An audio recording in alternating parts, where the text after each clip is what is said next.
A night at a trail angel's. Hector and Oracle, an angel who never knew he was a trail angel until I came along and asked if I might rent a room. Hector and I talk about getting up at the crack of dawn to get me back out there on trail, but neither of us make a move, and it's a lazy morning of eating, talking, laughing, and dawdling. Finally, he extricates me from the comfort of his awesome space, and we drive toward the Tiger Mine trailhead just on the other side of town. It's going to be an ordeal to get started because I'll have a 12-mile dry stretch to a cow pond. I drink glass after glass of water and fill 3 liters to carry. I'm not particularly jazzed about what's to come. More of the same flora as I descend to the Gila River, and hotter days with long, dry stretches. I'm still pretty battered from the string of mountains, but I put on a brave face and plan to take it slow.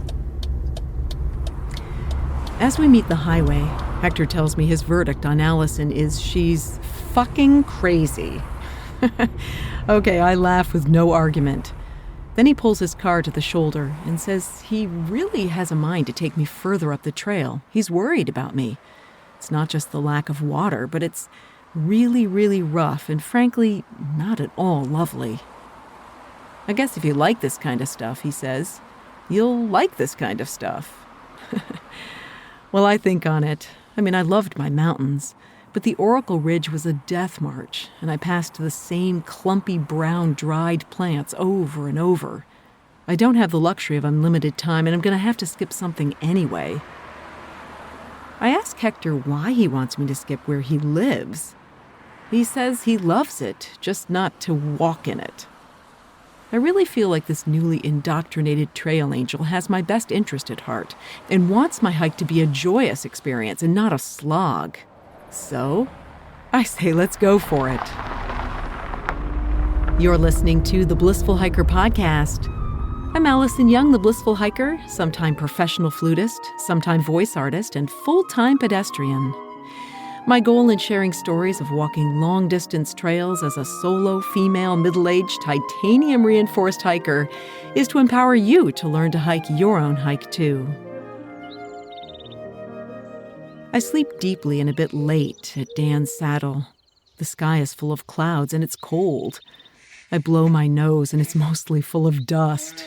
Yes, I slept in a road last night. It was convenient, but that's only because it's flat. I have enjoyed hiking with Hobbit to keep me going and to talk to. She knows a lot of things like what the biosphere is that we'll see today and how many different kinds of cholla cactus there are. It helps when the trail gets hard, which is essentially all the Arizona Trail is. Hobbit's favorite saying is, if things get easy, you're not on the Arizona Trail. But she lingers in the morning, and I'm a get-up-and-goer, and I'm fairly certain I can't hike faster, including breaks, than 2 miles an hour. I also don't trust it's simply all downhill from here. I'd read the Oracle Ridge is hard and totally dry. Getting a late start with the sun already shining hot is not going to help us today. I carried 4 liters to camp, but I dump one simply because I can't drink it or carry it. I know it's a risk, but there is one tank along the way. The trail, of course, goes straight up to start. It's steep, it's fast, and it's endless, pulling us over a hill to look back directly at Mount Lemmon. We sidle for a while, but it's mostly up and down these dry, brown, oak-studded hills. The views are amazing out to more ranges, but it's exhausting work. We take breaks in magical little shaded groves of trees, and I'm always revived with water. But I have to say, this monotony is getting to me. Just when I need a break, we join a road, which has an even steeper incline and filled with fist-sized boulders.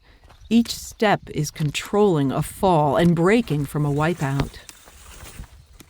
There are some odd things along the way, like cowboy gates of pieces of wood held together with barbed wire and fit into metal loops. We pass an enormous mine with a zigzagging road to the top. The biosphere is huge, sitting on its flat-topped mountain above the desert. I've never walked over crumbling rocks this large or seen finger-like oak leaves so small and dainty. I have little to say on my day, other than it was a slog. Rough country that ate me alive. The joy and beauty of Mount Lemmon fades away as all I need is for this hike to end. Like a roller coaster, it goes up and down from heavy breathing to jolting knees. I start to wonder if I'll ever want to hike again. We finally reach a long patch of relatively flat, contouring the mountain.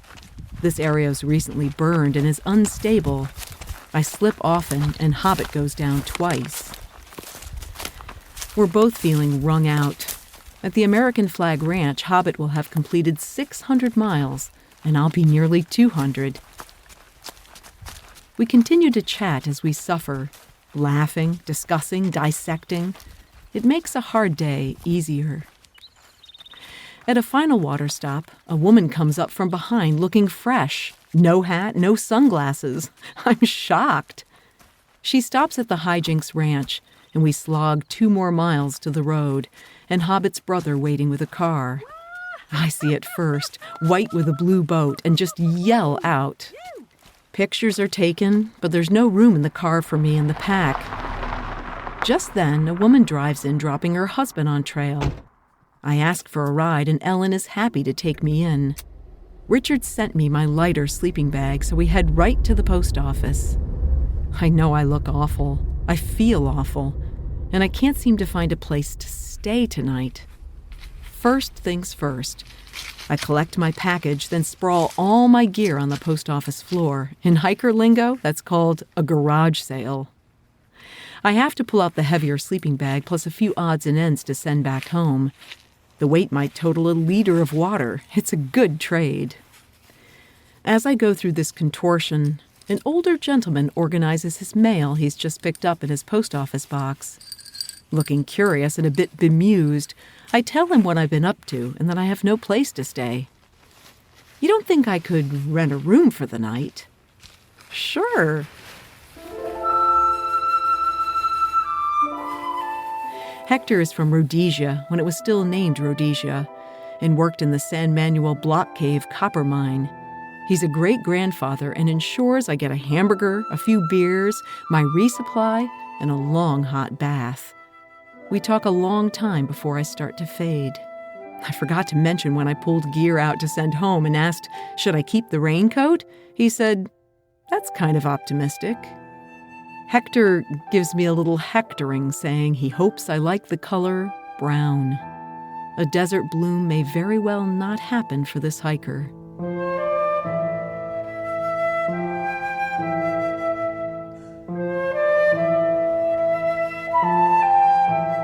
You're listening to the Blissful Hiker Podcast, a series of personal essays coupled with found sound and my own flute playing that explores my journey of self-discovery as a middle-aged woman, sharing the sometimes unglamorous but vital truth about empowerment as badass people who don't need permission to blaze our own trails in this journey we call life. Hector and I study the map and head for Kearney, about 3 to 4 days' walk. The road takes us near the San Pedro River, an important riparian region, even though the river runs mostly underground. We pass Hayden, a dying town next to an open-pit mine with billions of tons of tailings, like a multicolored mountain. The whole way he makes me laugh, pointing to a clump of yellow bristlebrush and saying, that's lovely, but not exactly what I'd pay money to see, and that he's happy to see me walk all day if I like it, but he's not coming with me. I need to laugh at myself and the oftentimes tight grip I keep on my plans, my ideas of things, my ideas of myself. I should know when I'm out of whack because I don't take as many pictures. I don't sing and whistle. I just want to get there, wherever there is. We drive through Kearney, then turn off the highway and head toward the trail. Just before the river, I notice a hiker on the side of the road. Hector slams on his brakes and backs up, needing to slide to the side to avoid a car coming up behind him. It's a young bearded man in tights and shorts named Rip or Larry. He tells us someone is coming to get him because he hurt his knee. He'll come back later and section hike, but it's all over for now. Mind you, he says all this with a smile, much to Hector's bemusement. Then Larry gives me a tiny charcoal filter to attach to my Sawyer squeeze to get rid of cow flavor in the water. It's such a sweet parting gesture and impresses Hector. We drive on and find the trail, a sandy bit of forest road under the highway.